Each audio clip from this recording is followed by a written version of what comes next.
famous to Reddit. I mean, we know he's going to go. You can't avoid Elon being Reddit. It's him and Ayla are like the fucking manifestations of Reddit. But anyway, so you can't avoid that. I know that was the downside that was coming, but we'll see how long it takes before the quality is gone. And if I still kind of feel like Twitter's kind of designed such that he is changing the design though. Twitter's kind of sort of designed on like a top level in such a way that it's still kind of, I feel like, will generate value just because of the time latency for like content. Hopefully, hopefully we'll see. If it sucks, we move on. He's willing to play with some pretty big changes here pretty quickly, which it's good, but it does. But I also feel like he would change things. When he tells me that he's implementing a downvote system behind the scenes, I'm like, holy fuck, man! Because especially so much of Twitter and what made it a great platform was that there is no downvote. People just do it. Groups of people on here who were trying to kill each other. Yes, right? That's true. Like nobody joins, and this is why like Mastodon is going to fail, Truth Social is going to fail, all of these other platforms are going to fail, is because they're just going to wind up being like a massive hug box of everybody. Yes, and they already suck. All those things already failed though, except for Truth Social is new. But like, I think it's so funny. As far as I know, isn't that Jackson? No, it's not. Mastodon's been around for years. I used to use Mastodon in like 2018. And it sucked then. Like it sucked back when it first came out, like when it was like actually active. And people were trying to, and like the lefties obviously haven't had no reason to leave Twitter. So they just relearned that this exists.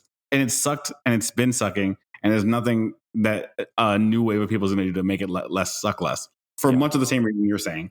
Well, like my fear though isn't necessarily that people all migrate off to a different platform and that becomes like the new big thing. My fear is that enough people basically get blackpilled out of using Twitter that they just like the platform dies. And I could see that too, I don't necessarily think that they go to an alternative. Like it just dies. The end of an era. Yeah. Well, hopefully by then we've leveraged our Twitter following into pure billionaire billionaire fame, like grift king hats. Exactly. The trillionaire grind set, multiple platform dominance. I don't think he's gonna. So I think Elon is likely watching the total active daily user count very, very closely. And I think if he does something that starts fucking with that, he'll revert it back. Yeah. He's gonna roll it back. I can see that. He definitely seems like a classic engine, like a tech guy. Like I'll change things. The second something's wrong, I'll undo it, and then like he's taking a very keep move optimizing fast and break shit ideology with Twitter. Exactly, yeah. But he got rid of spaces. He got rid of spaces for thing is going to be so fucking bad for every account I find funny. Like literally, that's so true. Yeah, it's basically the death of satire as a genre of comedy, right? Because the average person who sees a viral satire post is going to look at it and say, "Oh, this is real. This is their real opinion, and I fucking hate it, and I'm now going to mute and block them." Yeah, because right now they're forced to reply, right? Which is why there's no downvote on Twitter to begin with, by the way, because people have asked for edit buttons and downvotes for years. And the reason why they never got them is because one edit button, there's a million reasons why that sucks. And even people with Twitter Blue. Super funny also. Like imagine. No, they have it on Twitter Blue already. It sucks. No one likes it. No one's using it because it sucks. It's such a clumsy, like everybody would love an edit button if you just like were able to edit the post and then it was normal. Like if you were able to take your typo out. Yeah, it's good. Yes. They want the type of obviously removal. There's going to be some guy who gets a 300K post and then he, like when it's like at peak popping off, he just like edits it out for the N-word. They have classic. You have to do that. Some way around that. But also, so right now they give you. It is really funny. So right now they give you like you have like you can preset the time to edit it. So yeah, the way that they were doing it before was like you how many likes each version of the post got, and it's just like. Yeah, no, I hate that. I think that edit buttons were removed for a reason. It's better to just delete and make a new post. I think that was a bug that ended up being one of the best features of Twitter. Secondly, no downvote, also good because it forces you to like reconcile with the tweet. I mean, obviously they started doing like mute, like the user can hide a comment, which is a downvote basically. So they still have downvotes inherently in it, but the fact that the average user can't really downvote. It forces people to reply, which ups engagement, right? If you're mad, you have to reply to it. You can't just downvote it into oblivion, which is what Reddit does. And that's why Reddit ends up becoming fucking let's jerk each other off. And everyone's like, thanks, kind sir, because there's no disagreeability anymore because you can just annihilate any tweet, anything you don't like. And like it didn't start that way. It started with the arguments trying to make everybody like more agreeable and get along better and play nicer and stuff. But I just don't think that that's necessarily conducive to having a successful social media platform, because we don't exist in a society that is so like extremely polarized right now that like you either have to have all of us together and fighting or separated and not fighting.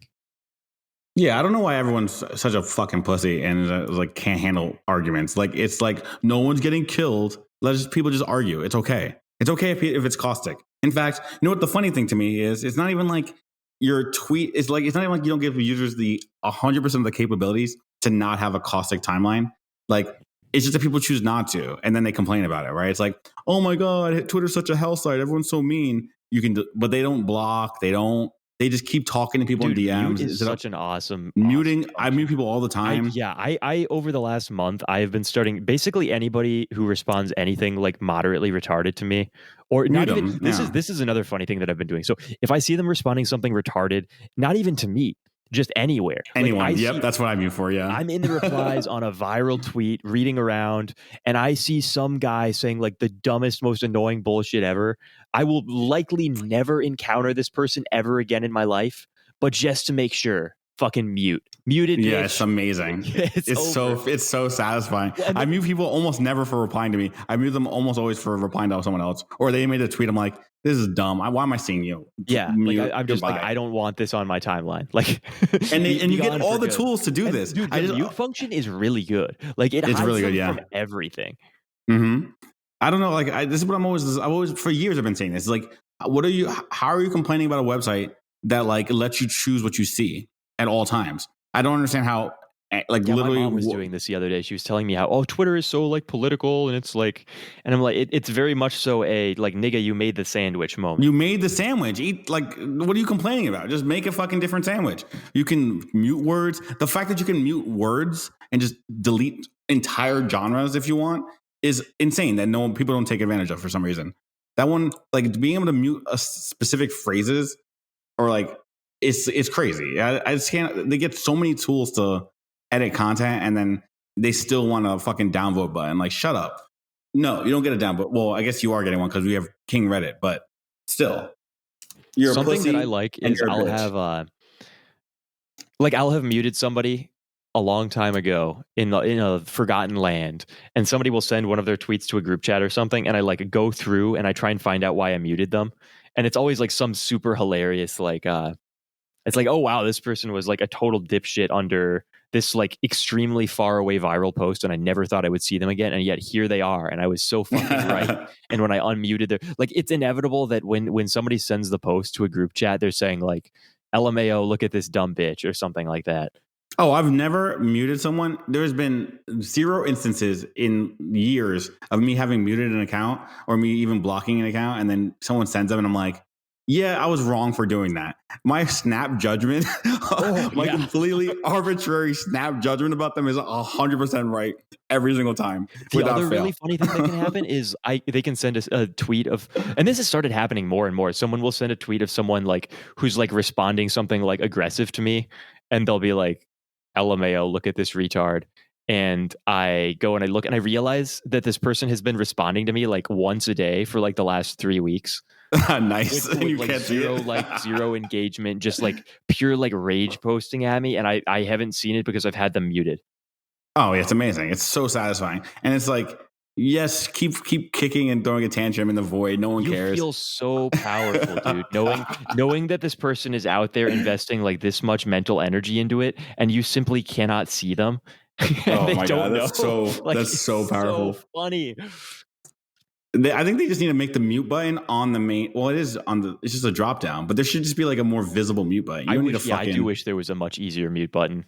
Just put the mute button like next to the like button instead of a down vote. That's why we should message Elon. That would just put a little mute button next to the like is, like, button. I would accidentally mute many people who I actually like. So I already do that now. I don't know what it is. There's some weird thing with Twitter that sometimes is like it's like a bug maybe on Android phones that like I just like see accounts that I talk to all the time and they're muted. And maybe it's like maybe that's just my phone, but I keep It seeing might be like, your girlfriend going through and muting all of the people who she thinks are threatening your relationship. I wish. Yeah, she actually, I don't wish. No, because she listens to these, so don't do that, please. Don't do that. There's no one to threaten us. You're perfect. But yeah, I think there's some weird bug. I can't believe you got like the podcast GF. I do have the podcast GF. I can't believe it's real, guys. It's so real. There are so many people who make jokes about like, oh, like if I wish I had a big Twitter account, then I could finally get a girlfriend. And it's like, yes, just make a big Twitter account. You don't get a girlfriend. Unironically real. I'm sorry, but you unironically get a girlfriend. So go get a big account. Yeah, I met her on Twitter. She actually messaged me first. So it's real, guys. That's a red flag. Is that a red flag? I was reading a Manosphere thread the other day, and he said if a woman messages you first, that's a sign that she's totally ran through, and you have to discard her. That's true. That's true. I should have got rid of her sooner or later, sooner rather than later. But hey, we're in this now. No, actually, it's because I actually baited her. So it's actually really funny because I was talking to none other than Radfem Hitler, funny enough, in a group chat, and this was like this is how long ago that this interaction happened because she was still on Twitter. And I was like, with that feeling, no GF. And she's like, I'm fucking sick of it. Just fucking fly a girl out, right? And she's like, you have a Twitter account, just fly someone out. And I was like arguing with her in a group chat. And I was like, okay. And I was being a smartass too, right? So I wanted to like bait a girl into messaging me by being a smartass. And I made some post about astrology or something like that. I just said like, I'm about to be like, I don't know. I made some like bait post. And within like 40 seconds, I got a response. It happened so fast. And we ended up meeting up. And I'm like, God damn it. You're fuck. Like I had to give her that W because she's right. Yeah. I just had to just make the bait post. And that was it. That's and then, so funny. Yeah. And like we obviously like ran into each other several times after that. And then now we're dating. But it's very funny. So listen, to all the fellas out there, sometimes you got to do a little bait post, astrology, pick your type of GF and then bait for them. This is really funny too, because it agrees with like what I've heard from the crypto Twitter people about like everyone will be like, how do I get a crypto Twitter job? Like, how do I get a job on crypto Twitter? I don't get it. And everyone will be like, go post that you want a job. Yeah, that's literally how I got all my crypto jobs. And then they do it. And then they get like 18 job offers. And they're like, oh my God, I just had to put myself out there. And it's like, yeah, I'm sorry. As it turns out, the continual Manosphere grind said lesson you're going to have to learn for the rest of your life is you just got to put yourself out there. Be willing to embarrass yourself. And eventually the good things will happen. Yep. If you get embarrassed, yeah, actually, that's literally all it comes down to. If you have no willingness to embarrass yourself, you're literally fucked and it's over for you. Like you will not make it. You do not pass go, do not collect $200. It's fucking over. That's quite literally true in every domain. Yeah. You have to be willing to fail publicly, disgrace yourself. In a really humiliating and embarrassing way in front of millions of people wearing your underwear. I mean, I'm not that far away. I mean, like, we get both over 1 million impressions. We are literally embarrassing ourselves in front of 1 million people. That is really insane. Which is kind of, yeah. Like, and now we're doing it again. We're doing it again vocally, right? Like on a podcast. We are doing it again. We're saying a bunch of embarrassing shit with poor cadence, poor planning, horrible structure. It's amazing though. It like when we're doing these podcasts, and if you were to go through and chunk this out and like look at the series of subjects that we've covered, like it's so many. I had to stop writing them. So far in this one, we've talked about like at least like 15. I had people suggesting that we should be dividing up the podcast uploads to YouTube into little chapters so that people can go and see specifically what the different things that we talk about are. And I think it's probably a good idea, but almost more so for me, just so I can look at it and say like, how did we transition from like sales to like AI art or something like that? So I'm trying to do that this time. So I'm actually writing down timestamps when I register that we're in a new topic to see if I can get this to happen. And the likelihood of this actually coming out on YouTube and being chaptered is low, but I am trying. Fortunately, we have 2 Marie episodes that we can upload tomorrow if we want to spend more time. No. We can definitely, I can still put this up, but I'm saying the chaptering part is after it's uploaded anyway. Oh. Yeah. So the question becomes, did I do this dedicated enough for it to work? And I think I can. I think at least I can do at least a few chapters, maybe. I think I fucked up and said too many things that I'm going to need to cut out. What do you? I'm gonna need to do some editing oversight. We'll find out. We'll see. I've started going through and listening to it all at like 2.5 times speed, which is the maximum that I can hear it while still focusing on things. And goddamn, do I feel like some sort of like superhuman android, man, sitting there listening, to just fucking listening like to your own voice, 180 words per minute version of myself. You already talk pretty fast, dude. Cats hate it also. They can hear it. Oh, could you play it outside your own speakers? Yeah, like I'll be sitting there and I'll be just like playing it while I'm doing something else, and the cats like leave the room. Like it's the equivalent of, you know how there's like songs that cats apparently like that cause them to like come over. It's the opposite of that. It's like demonic to them. That's so funny. Yeah, listening to your own voice at super fast speeds is actually a crazy person thing to do. That's like actually like the most like insane narcissistic. I usually play it in the background, and then like, nah, I can't even. If I'm looking through the content, I'll play it in the background while I'm doing other shit, and then I'll hear the word that's like triggering what I'm looking for, and then switch over. But I'll play it at 1.5 though. 1.5 is what I would do. 2.5 is kind of crazy. 2.5 is really high speed because it's such a distracting. It's so distracting. I really need to start slowing down and just talking more like this. There are so many. I get excited and I start talking like this, and then it gets really hard to parse out when I'm going 2.5 times. Like that little bit there. For you, yeah. At 2.5 times, you're not gonna fucking hear anything. No, that's good for you, but for everyone else, the speaking fast makes it more enthralling. They're like hooked in. It puts the hooks in. I was listening the Marie stuff. There were a lot of points there where the vibes totally shift, and like I speak at like a rate that is half as quickly as I normally do. The other thing is that when I speak really slowly, I tend to not use as many filler words, and my overuse of filler words and and that's good though. And the thing is, like when I have my little phrases that I throw in there that I overuse and spam all the time, it becomes more annoying to you though. Huh? It becomes more annoying to you though. We hear it more than everyone else does. Yeah, but I realized that I only do those, like those function as a filler word also. Of course, yeah. I do them because in order to continue speaking that quickly, then I need to have something to just toss in there when my brain needs the pause. And if I speak more slowly, I just don't do the filler words. I don't add. But here's the thing though. When you speak slowly, I feel like the train of thought changes. It doesn't become as like. That is true. I definitely it's more information dense when you're speaking. Mode that I enter when I'm talking quickly, where I hop from one thing to the other, and I'm very easily distractible. And when I slow down, I tend to stay on the same subject for like 50 minutes. But I think the squirrel mode is what's engaging. That like I used to do this. Like I mean, if I went as a teacher, I had to do that. Like I had to speak more deliberately because you don't want people to get lost, right?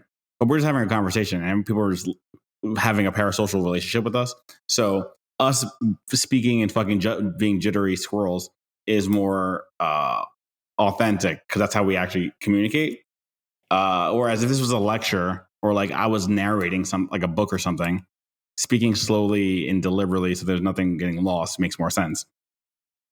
But this is how we talk to each other. So it's like, the parasocial behavior relationship with our audience is increased. I like the idea of intentionally telling our audience, like sitting here right now and telling them that we're attempting to cultivate a parasocial relationship with them. Like I'm attempting to make you fall in love with me. Why? Financial reasons.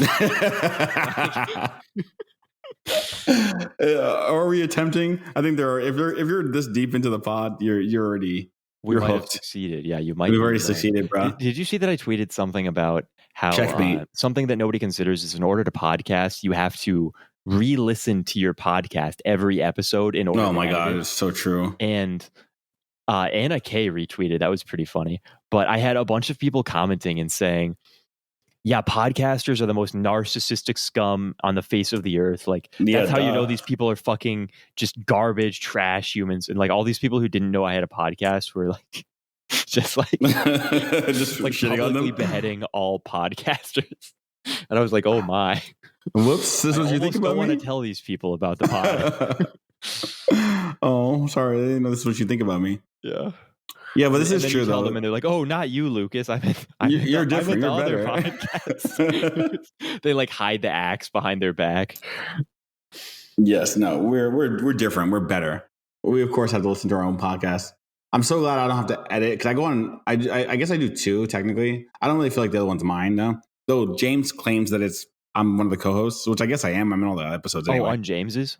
Yeah, I have been like doing all the episodes for like, or most of them for over a year now. So I guess I am on two podcasts, but I forget because I just kind of, that's just my excuse to like be retarded. And I just kind of just go on them all the time. So it's like, oh, no, I don't edit them at all. Okay, that's the ideal thing. That's really the linchpin for me. It's like, if I'm editing, then it's editing this shit sucks ass, man. I could do an entire podcast about how ass editing podcasts. And like I said, it's easier now that I have gotten it all drawn out and I have my my various channels set up and I can just drop everything into the template. But all that means is that I don't have to spend 5 hours additional per episode. It just means that I have to spend however long the episode is divided by however quickly I'm willing to listen to it, plus whatever. Yes. Like, I still have to go through and figure. And this is the most annoying thing when I because I never write down timestamps. So I'll be like, oh, I said this piece of personally identifying information. You have to look for it. I think it was like in the first third, maybe. And then it's never in the first third. It's always never in it's never like the last 10 minutes or something. Oh my God. It's never where you think it is. It's so annoying. Running around trying to find the fucking thing so I can edit it out. And then there's always the grand fear that if you don't re-listen to the whole thing, you're like, what out that part where I told them my mom's name? Like, you're giving me PTSD.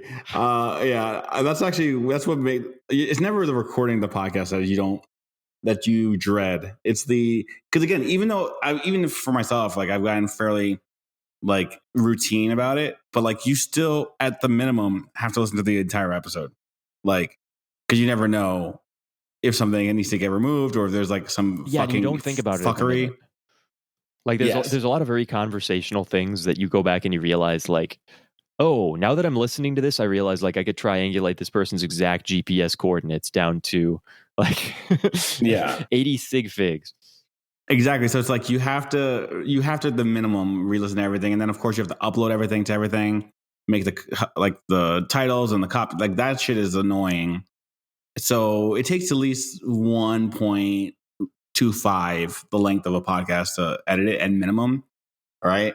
So that's annoying. I totally forgot about like the copywriting that you have to do for the releases. For some reason, well, I do it really quickly though. It doesn't feel like a big mental load for me. Like even though I do it very quickly and it's very minimal effort, when I go and I like have to post the promotional podcast every week, like my brain has enormous friction against that. It does not want. It sucks. It definitely doesn't. It's not natural. I feel like, and like it feels more overwhelming than it actually is. I guess the way I have an account that is such like a purely like for fun, content account.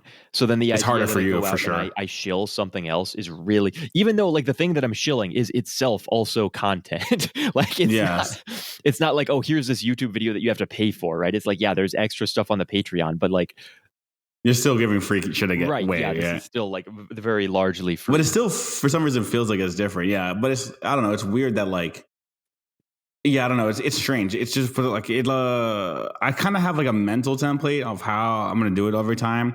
I just do it simple. Keep it simple. You know, I just like hit them with rule of 3, hit them with the check it out, hit them with the links and the blah, blah, blah, and boom. Right. I don't make it particularly, I'm sure there's more optimized way to do it, like algorithmically, but it's easy for me to like go, what are 3 things that happened in the thing?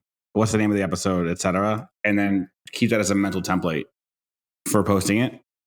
But you have to actually like make it its own post. Like it's hard for, you know what I mean? Like the way you post, it would be weird if you did that. Yeah, no, it would be extremely weird if I had like a template that I reposted every time. It would be like, it would almost seem like my account had been taken over by some sort of Indian, like a Fiverr writer. Yeah, that is unfortunate. That is a mental load. That's something that, I don't know. I feel like that's one of those things that you just have to like figure out how to decrease. You know, like all of these things are like anytime I'm saying, okay, well, in order to release a podcast, in order to grow a podcast, you have to promote it, right? Like it's a bare minimum necessity. So you have to find a promotional avenue that you can pursue without feeling like you're going to kill yourself. And exactly.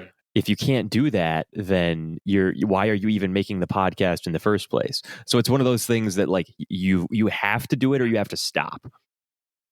Yeah, exactly. Because otherwise people aren't going to find it.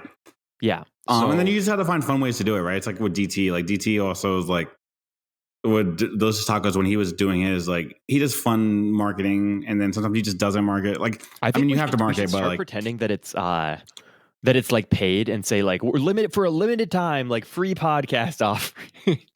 That'd actually be pretty good.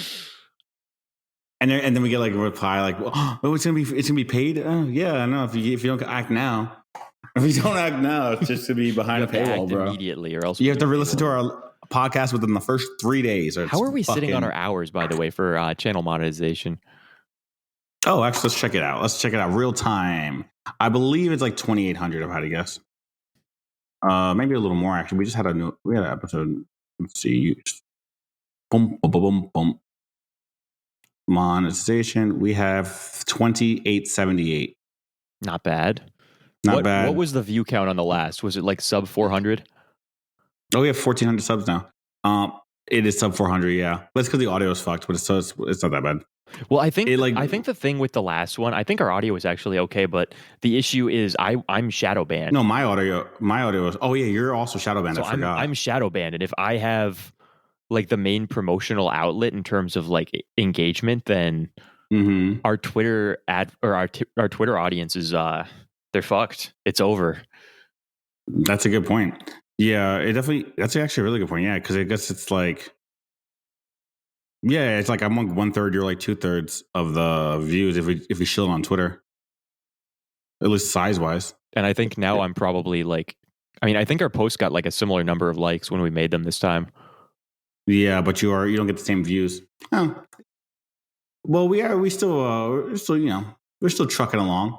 Let's see how much of this. I wish you could show me the watch hour. Actually, I could see a video. How many watch hours? Yeah, it got nerfed. Yeah, it's 59 hours of watch time for this one versus like the last one, which would have been. Let's see. The last one had. No, it's a 50% nerf. That makes sense, though. That does make sense. That's yeah, right. That's right around where you. That's right where we would expect it. If I'm 2/3, you're 1/3, and I get nerfed like 80%. Yeah, like a 50% nerf for sure. Yeah. No, it's such as life. We'll get past it though. We'll get. It's another over like Substack and stuff like that too. Probably works. I think that will work. Also, like I need to do what I was doing before again with putting links to the podcast in my Substack articles because, for example, this article I just did. Yeah. No, I've been using hyperlinks, and this is something really cool that I found. It really works. Like, the more that I create content, the more that I have the ability to like cross-reference myself. Yes, and you can. That's really useful. Yeah, I started doing like I actually learned this from Grit Cult. And I started doing like between Substack articles and also between the podcast and the articles. And like when I did that for the earlier episodes, it did a major boost when the article does well. And had I did that for this episode, I didn't think this article was going to get any views, but it got shared on Revolver News, that that like right wing news website. I don't know why, because this is not right wing. But wait, what got shared? My Neuralink Substack post about, oh my. And it got shared on that. And like, it was doing on my Twitter, like basically 150 views, which is nothing compared to all my other posts. Cause I didn't really shield it at all. I just kind of wrote it. 2% of my traffic is from Twitter. And then 80% came from Revolver. And it's like 2,600 views. And it's from like people who are not my audience whatsoever. How many subs did you get from it? 20. Huh. Right, not like these aren't paid; these are free. But like, I didn't have a pay for link because I didn't expect this to. I don't usually put the pay for links in the free articles. That was another crazy thing to me, was realizing that like you flat out don't get paid subs unless you put the link in, and if you do put it in, you do. Yeah, that's fucking nuts. I can't believe it's that. Like, you would think people would go, "Oh, I want to. Let me look at like another part of the website." No, they don't. It has to be in the paid. The paid stuff has to be in the article.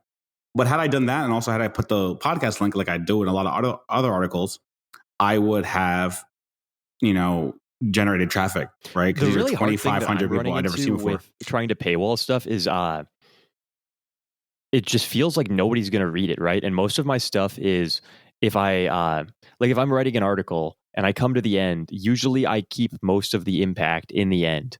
So if I paywall off the impact, then it's just like bullshit.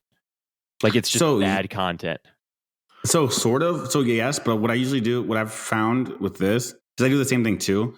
I've found that there's probably a place, like most people don't have the reading, like the attention span anyway to finish anything.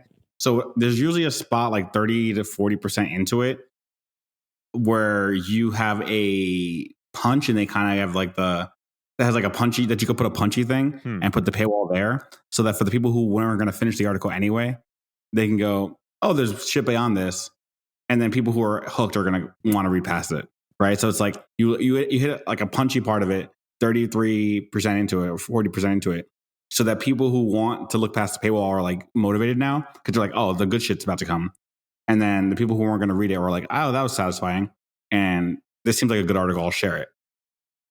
That's how I got the most. That's how I got the most of my subs, was doing that. Because I'm basically like trying to think of again, very high level on this stuff. Like I'm never going to make a living being a Substack writer. Like it's flat out not going to happen. But it's one of those things where I would like to understand the basic structure of things and what you have to do in order to successfully monetize it, if you were to want to. Basically, just because I like understanding these marketing things, right? Like this is how you make money, and eventually there's going to be somebody who is genuinely skilled at writing. It's gonna be like 6'3" or Atavism or one of those guys. Yeah, for sure. Yeah. They're gonna come to me and they're gonna say like, "What do I do? How do I make money with this?" And I'm gonna say, "Well, I am not a good enough writer, and I don't want to invest down this skill tree enough to do this myself. But here is the advice that I would give to you, and here is the things that I tried, and what worked and what did not work, and just let them go and experiment with it, right?" Like this was basically the same reason I got that sales job. It was not necessarily because I like needed money or I was like bored or anything, but I was just interested in how do you sell? Like, how do you game sales? How do you figure it out? So yeah, this is like, so looking at the articles, right? Yeah, no, I'm like in the same exact vein. When I did the thing I just told you a second ago, I got like 20 for the Adderall article, which is the one I promoted the most because it's a really easy to chill article about meth. Yeah. Right. That got me 20 paid subs. Right. And I was very conscious. I was like, because it's the first time I ever marketed, like, made a paywall. So I was like very conscious about when I made it, put it like a third into the way, put the paywall like. Have you played around with the distance that you put it from the end? I have, yeah, and that seems to be that was the one I did the best on. In the first third or so. Yeah, around the first third. Yeah, you want to make it a third. If you go a third into the article, it's like enough that people, depending on how long it is, hate you for clicking on the link and feeling like they didn't get anything. Exactly, but I also make it funnier in the first part of the article because usually the way I structure is like kind of a amusing intro. You go for the catch, you hook them on, and then you go for philosophical elaboration later. Exactly, and then like the behind the paywall is usually where I'm like start like dropping the like research shit, like the actual like intellectual, like the actual work I had to do to write the article. Because I'm like, I worked for this, you have to pay for this. That's how I view it. But like you could do a different version.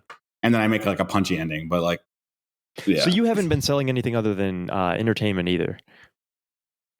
Like you're not giving people like business scaling strategies or something like that, right? Nope. I'm just writing random articles about shit I'm interested in it for that day.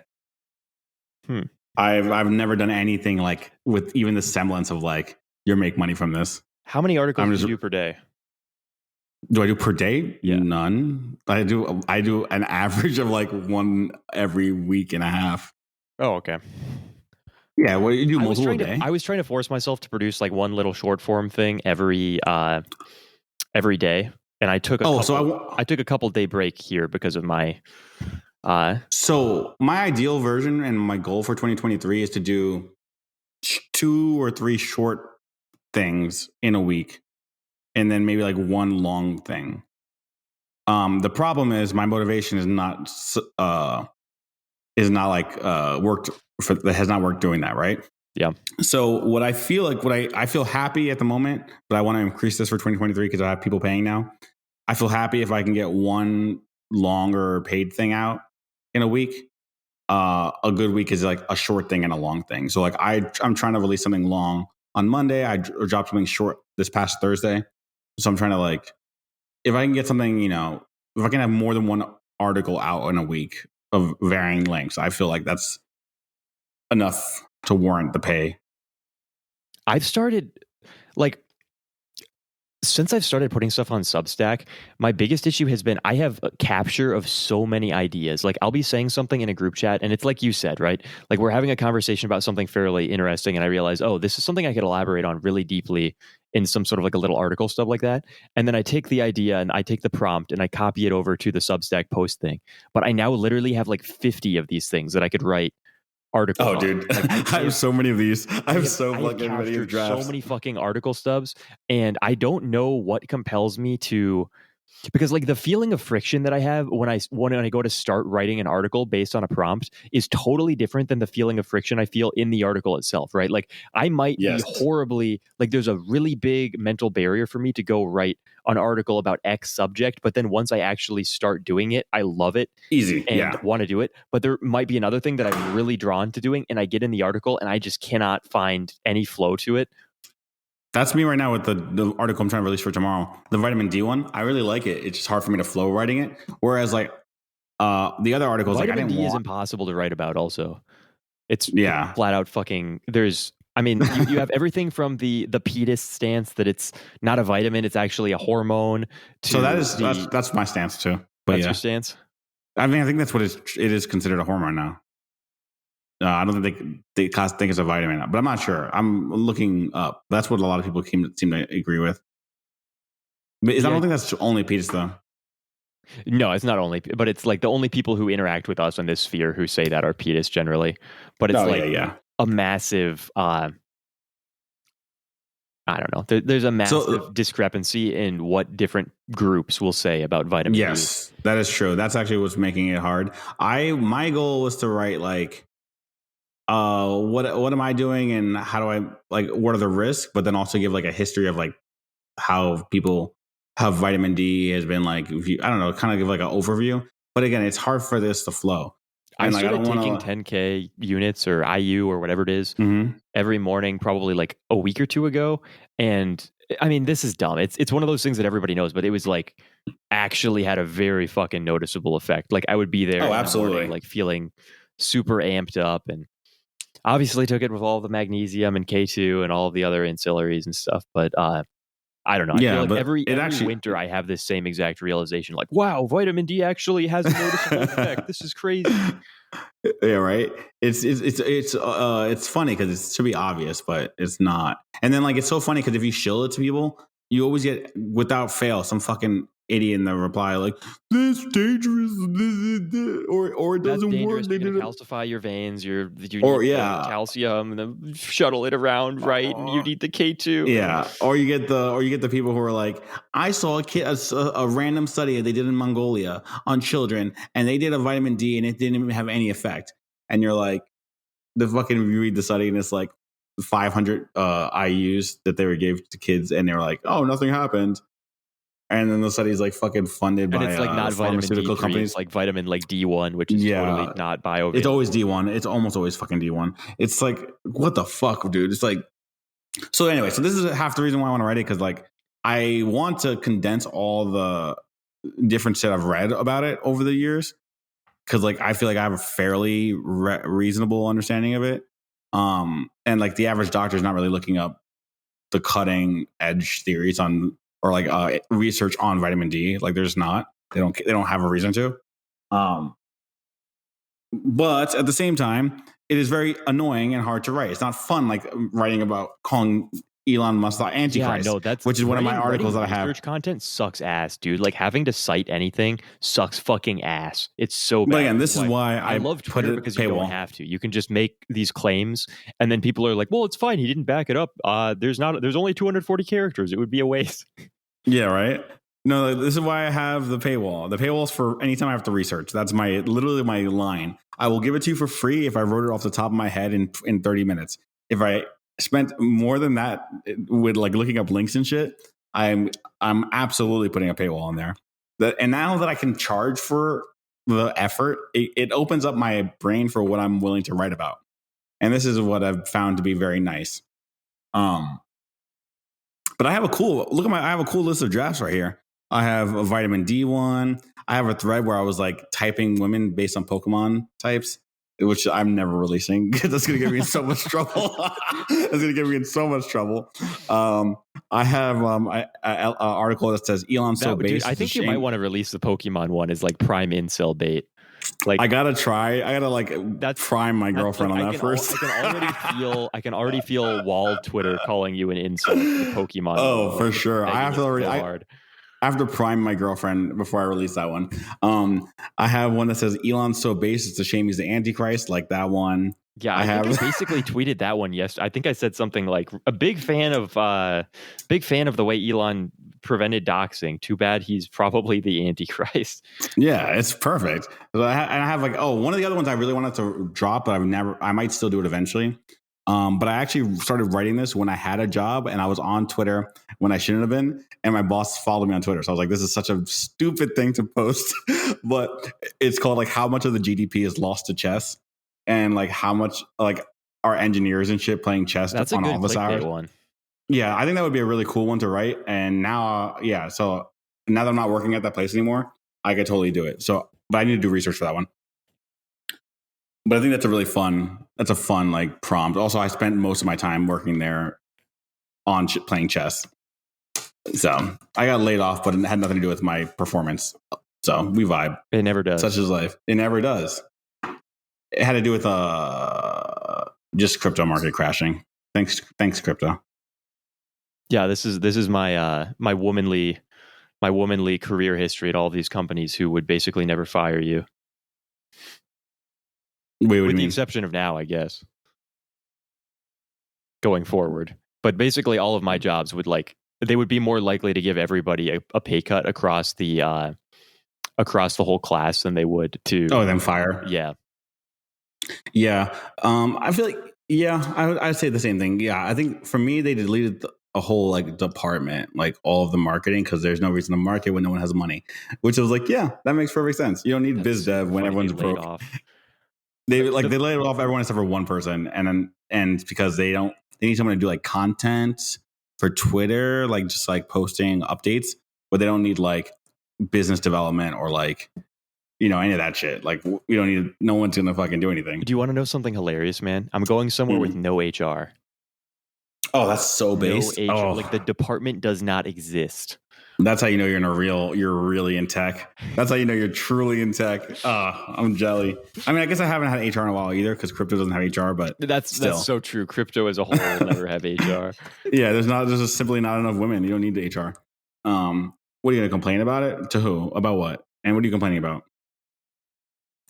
My sister says that she loves her HR department. And I was always your like, sister does. What? What does that even mean? How do you love an HR department? I guess they like help her with stuff. Like she was saying like, yeah, like my HR department does like they like come to bat for me in terms of like defending me from like unfair managerial practices. And I was like, do you work at like a union or something? Like, like you have like an actual job. What is this? This sounds like something that like a coal miner would have to deal with. That's so random. Yeah. Mm-hmm. I guess they must have a purpose, right? Like, I guess HR originally had a purpose. Like, it was supposed to like help people. Like, I know that they'll try and like place people differently within the company. Like, if someone comes in and they say like, "Oh, like I'm in this position, but I feel like I'm mentally more suited for this," then HR will help push them over to that area and help them connect them with the people they need to. If they have a worker who comes in and their performance is bad, they'll help give them like the resources they need to get better or like connect them with people like that. But it's all stuff that like any sort of normal, competent worker should just be able to do on their own by using the company's existing infrastructure. So I've never, like the only time that I ever had a positive use for HR was when so do you know Workday, like the program? Yes, I do. Yeah. So do you know how when you need to submit something, it says like save, submit, save, and there's like 47 confirmations? Yes. So I missed the final confirmation when I was doing my benefits elections this year. And so I had to go to HR and say, hey, I think I didn't do my benefits elections. And they were like, correct. And I was like, could I do my benefits elections after the fact? And they were like, yeah, I think because of the way Workday changed the form, about 2/3 of the company didn't do them. So we're just withholding them. So yeah, just tell me what you want and I'll put it in. That's funny. So I guess that was good, but that's like, was this like a legitimate use case, or was this like Workday had such an enormous problem that my company all sort of got fucked? Yeah, I mean, like, that's like a correct way to use it. The other, I don't know. I'm so far removed from HR, so I can't even tell what is the correct and incorrect way to use HR. Other than HR in my head is only the colloquial version of HR, which is like get you fired or put you in sensitivity training these days, and like hire new people. But Sensitivity training. yeah. Oh, by the way, you're so shadow banned because like you're like DM shadow banned. I'm DM shadow banned. Yeah, like so like that dude from that YouTube video, Yeah. he just responded, and he was like, oh, who's Lucas again, right? Because I was saying you sent it to me, and I put your in the DMs, and even though we're mutuals, it could not show me like your Damn. So I had to Google the link to your name to get that to like show up in his DM. I've heard that I've basically disappeared off of everyone's timeline. You are, and like I can't search your in Twitter. I'm not search suggested at all. Yeah, which is, I didn't really search suggestion involved DMs too. I knew it involved like, yeah, I thought search suggestion. I thought used to be like you could, if I looked for a tweet, you wouldn't come up in the search. Not like if I look for your you don't show up. I really need Elon to roll out this bullshit with letting you see what bans are applied to your account. You know, this is definitely a more in-depth search suggestion ban than it used to be, because it's definitely more rigorous, because I know for a fact people used to be searched whatever. I also think there's levels to it, right? Like if you go and you use one of these shadow ban sites, they have like 4 different categories. It's like search suggestion ban, ghost reply ban, deboosting, and something else. But we know that Twitter has more than these 4 categories for what they call visibility filtering, right? Yes, yeah. So Twitter probably has like 14 different things, and a lot of them probably aren't detectable.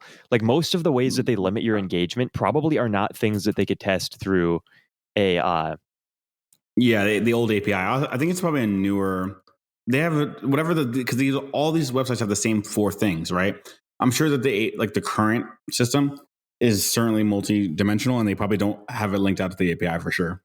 It's probably just on their end. Like they don't these APIs don't show you like the algorithm weights for tweets.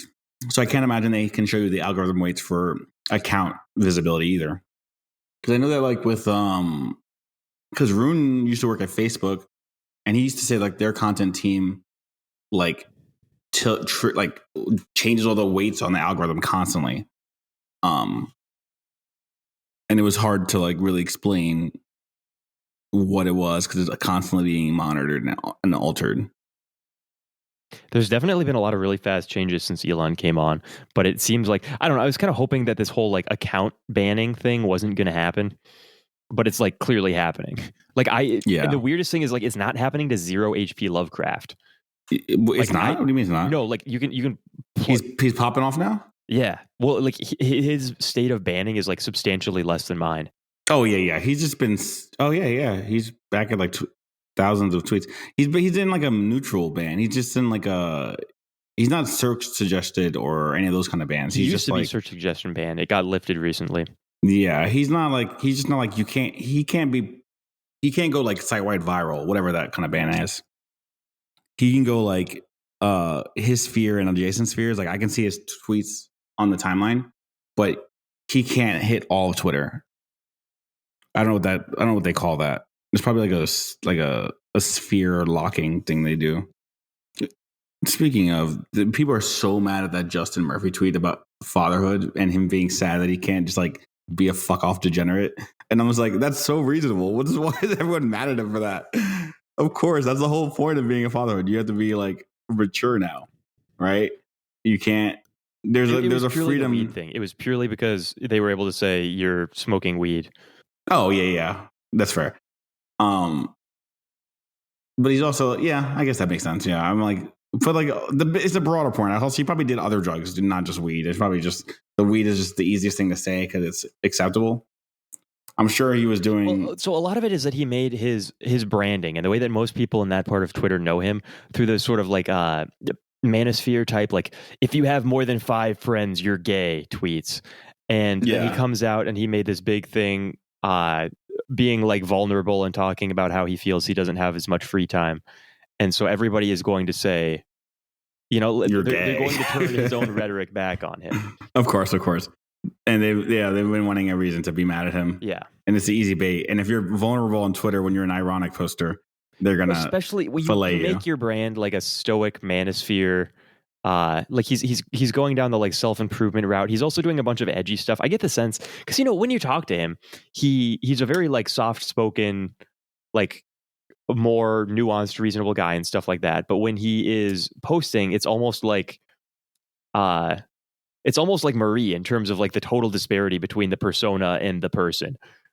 Sort of. I mean, he's been like this forever though. I mean, he's also less edgy now than when I got to Twitter. Like he used to like be in like Nick Land's circle all the time. And like I found Nick Land because I found Justin on Twitter. And like he had Nick Land on his podcast. He like talked to all the edgy internet people. He's just like always been like an ironic internet edge. I mean, he got canceled. He was a professor and he got kicked out of his his professorship or whatever it was. But he's always kind of been like this. I don't know how to explain it. He's always been kind of like a slightly like edgy, adjacent, ironic, but like really wholesome. And like it always has been weird for people to like parse for him. Because there's no one else really doing that, especially with their face. It's just hard. It's hard to parse what he's up to. I've always thought it was pretty straightforward. He's just like a dude who likes philosophy. He just always seemed like a philosophy bro. But other people have a hard time. Yeah, I like him. Where did you? Yeah, I think he's a nice guy. He's a nice guy. Yeah, but yeah, I mean, I feel like I would lament my freedom if I had a kid. I mean, like obviously you have bigger responsibilities and it's overall more fulfilling, but you have to be absolutely insane and like completely super online if you think that there's not a trade-off with having a child. You know what I mean? Like I don't know how we've come so far as to forget that you're taking care of someone's life now and you can't fail anymore. It would be kind of nice to have a motivator to make more money. Yeah, that's what my dad said. My dad said, listen, my dad for the last few years has been saying like, bro, you need to have a kid because it makes you focus more. Entrepreneurial. You don't need to fucking intrinsic motivation. You made intrinsic motivation. You know what I mean? Like, you know, like your motivation is staring you in the face. This is the male version of the female fixing your depression by having a kid.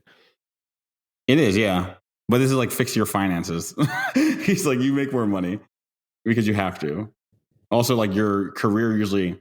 Also, like people like respect men with kids more, which I forget. Like married men and men. Well, married men more, but men with kids, so slightly. So if you get married, have kids, you get more promotions, you get more people trust you, they think you're responsible, etc. And then you tend to do better. Right? You know there's stability there. Right? You're not going to like fucking flake on me. It's all going to cascade. It's all going to cascade. Exactly. So anyway, I wanted kids for that reason. Plus I'm also fucking old now. I need kids. It's fucking over. What am I going to do? Have another party? It's fucking done, bro. Dude, we were in group chat today and we were talking about like whether or not people liked alcohol, and people were like surprised by the fact that I like am strict with my diet and don't like drugs. Yeah. Everyone in that chat has such like a fucking awful radar for like who I am as a person. They have no idea who you are, by the way. Honestly shocking. Bro, they don't get me. Half of them have met me and they still can only a few people even like marginally understand me.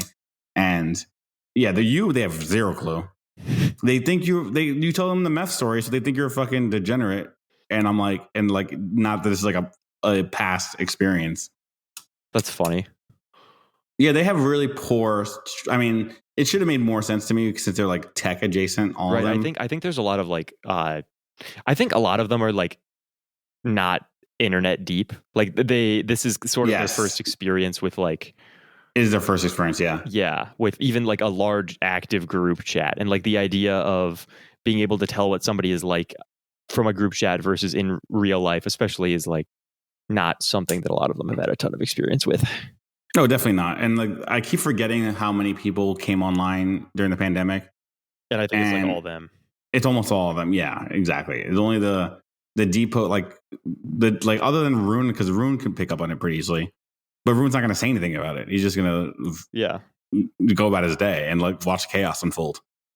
But like other than like Rune and like you and me, maybe DJ, he's pretty intuitive. He just doesn't really say anything. Yeah, most people are just like, they assume what you're saying is face value, which is fucking absurd. But then when you're being serious, they think you're joking, which is the other fucking absurd thing. Really good. They're horrible at it. I've never seen anything like it. But yeah, we have a lot of time. I'm gonna eat food again. Yeah, I was gonna say, I only had like a small little. Dying. I can feel it. I can feel both of us dying here. It's dead. Here, I'm gonna stop this.